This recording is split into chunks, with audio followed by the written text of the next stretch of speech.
Hi friends, welcome to Hema spicy சமையல்.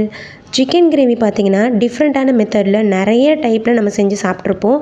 ஆனால் ட்ரெடிஷ்னலான இந்த செட்டிநாடு சிக்கன் கிரேவி வாசனையாகவும் டேஸ்டியாகவும் ரொம்ப சூப்பராகவும் இருக்கும். வாங்க அதை எப்படி பண்ணுறதுன்னு பார்க்கலாம்.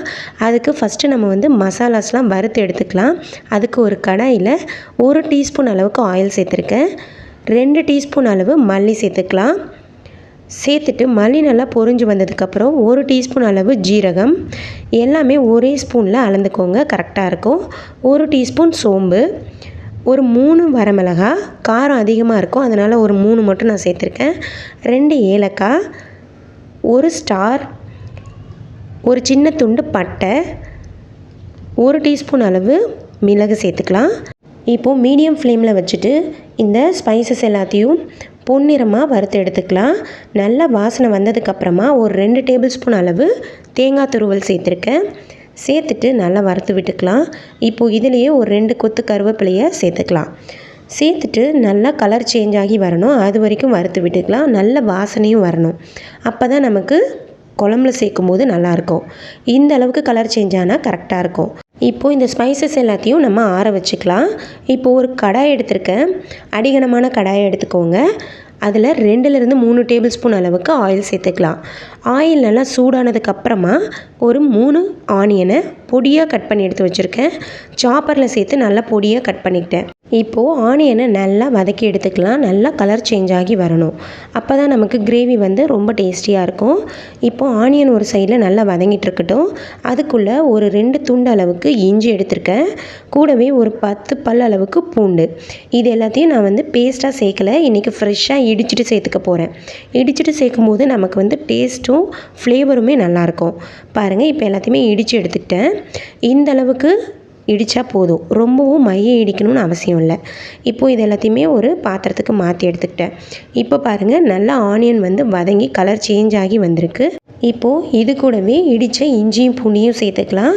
சேர்த்து நல்லா வதக்கி விட்டுக்கலாம். ஆனியன் கூட சேர்ந்து நல்லா வதங்கி வரட்டும். நீங்கள் இஞ்சி பூண்டு பேஸ்ட் வேணாலும் சேர்த்துக்கலாம். 1 டேபிள் ஸ்பூன் அளவுக்கு சேர்த்துக்கோங்க, கரெக்டாக இருக்கும். இப்போ பாருங்கள், எல்லாமே நல்லா வதங்கி வந்துருச்சு. இது கூடவே ஒரு 2 தக்காளியை சின்ன சின்ன பீசஸாக கட் பண்ணி சேர்த்துருக்கேன். இப்போ தக்காளியும் நல்லா வதங்கிட்டு இருக்கட்டும். அதுக்குள்ளே நம்ம மசாலா ஆல்ரெடி வறுத்து வச்சுருக்கோம் இல்லைங்களா, அது நல்லா ஆறிடுச்சு. அதை ஒரு மிக்ஸி ஜாருக்கு மாற்றிட்டு கொஞ்சமாக தண்ணி சேர்த்து நல்லா திக்கான பேஸ்ட்டாக அரைச்சி எடுத்துகிட்டு வந்துக்கலாம். ரொம்ப மைய அரைக்க வேணாம், கொஞ்சம் கொரகொரப்பாக இருந்தாலே நமக்கு கரெக்டாக இருக்கும். இப்போது நான் எல்லாத்தையுமே மிக்ஸி ஜாருக்கு மாற்றிட்டேன். நல்லா கிரைண்ட் பண்ணி எடுத்துகிட்டு வந்துக்கலாம். அதுக்குள்ளே பார்த்திங்கன்னா தக்காளி நமக்கு நல்லா மேஷ் ஆகி வெந்து வந்துருச்சு. இந்த டைமில் நல்லா வதக்கி விட்டுக்கலாம். நல்லா வதக்கினதுக்கப்புறமா நான் ஒரு 1/2 kg சிக்கன் எடுத்து க்ளீன் பண்ணி எடுத்து வச்சுருக்கேன். அதையும் சேர்த்துக்கலாம். சிக்கன் பார்த்திங்கன்னா ரொம்ப சின்ன சின்ன பீசஸாக எடுக்கல, ஓரளவு நார்மலான மீடியம் பீஸாக எடுத்திருக்கேன். அது நமக்கு கரெக்டாக இருக்கும். இப்போ சேர்த்துட்டு நல்லா கலந்து விட்டுக்கலாம். சிக்கன் நல்லா ஆயிலே வதங்கட்டும். அதுக்கப்புறமா அதுக்கு தேவையான அளவு கல் உப்பு சேர்த்துருக்கேன். சேர்த்துட்டு வதக்கி விட்டுக்கலாம். சிக்கன் பார்த்திங்கன்னா ஆயிலே நல்லா வதங்கிட்டு லைட்டாக கலர் சேஞ்ச் ஆகிருக்கு பாருங்கள். இப்போது தண்ணி எதுவுமே சேர்க்கக்கூடாது. லெட் போட்டு க்ளோஸ் பண்ணி ஒரு 2 மினிட்ஸ்க்கு வேக விட்டுக்கலாம். வெந்ததுக்கப்புறம் பாருங்கள், நல்லா தண்ணி விட்டு வெந்திருக்கு. இதுக்கப்புறமா நம்ம மசாலா சேர்த்துக்கலாம். மஞ்சள் தூள் பார்த்திங்கன்னா ஒரு 1/4 டீஸ்பூன் சேர்த்துருக்கேன். 1 டீஸ்பூன் காஷ்மீரி சில்லி பவுடர், அப்புறமா நம்ம அரைச்ச மசாலா பேஸ்ட்டு கொஞ்சம் திக்காகவே அரைச்சி எடுத்துக்கோங்க. சேர்த்துட்டு நல்லா மிக்ஸ் பண்ணி விட்டுக்கலாம். இப்போது நல்லா மசாலா கூட சேர்த்து சிக்கனை நல்லா மிக்ஸ் பண்ணி விட்டுக்கலாம். தண்ணி இப்போ எதுவுமே சேர்க்க வேண்டாம். ஓரளவு நல்லா வதங்கி வந்ததுக்கப்புறமா நம்ம தண்ணி சேர்த்துக்கலாம். இப்போ பாருங்கள், நல்லா கலந்து விட்டுட்டேன். நைட்டாக நல்லா கொதிக்க ஆரம்பிக்குது பாருங்கள். இந்த டைமில் நம்ம மிக்ஸி ஜாரை கழுவிட்டு அந்த தண்ணியுமே நான் சேர்த்துருக்கேன். தேவையான அளவு தண்ணி சேர்த்துக்கோங்க. சேர்த்துட்டு நல்லா கலந்து விட்டு நல்லா கொதிக்க விட்டுக்கலாம். இப்போ பாருங்கள், நான் தேவையான அளவு தண்ணி சேர்த்துட்டேன். நம்ம லெட் போட்டு க்ளோஸ் பண்ணி கொதிக்க விட்டுக்கலாம். ஒரு 5 மினிட்ஸ் வரைக்கும் கொதிக்க விட்டாலே நமக்கு கரெக்டாக இருக்கும். பாருங்கள், 5 மினிட்ஸ் ஆயிடுச்சு. நான் சிக்கனை நல்லா கொதிக்க விட்டு எடுத்திருக்கேன். கிரேவி நல்லா நமக்கு சூப்பராக ரெடி ஆகிடுச்சு.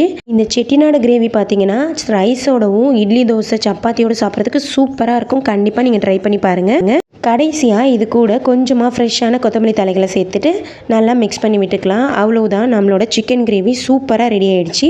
கண்டிப்பாக நீங்களும் வீட்டில் ட்ரை பண்ணி பாருங்கள். எப்படி இருந்துச்சுன்னு எனக்கு கமெண்ட் செக்ஷனில் சொல்லுங்கள்.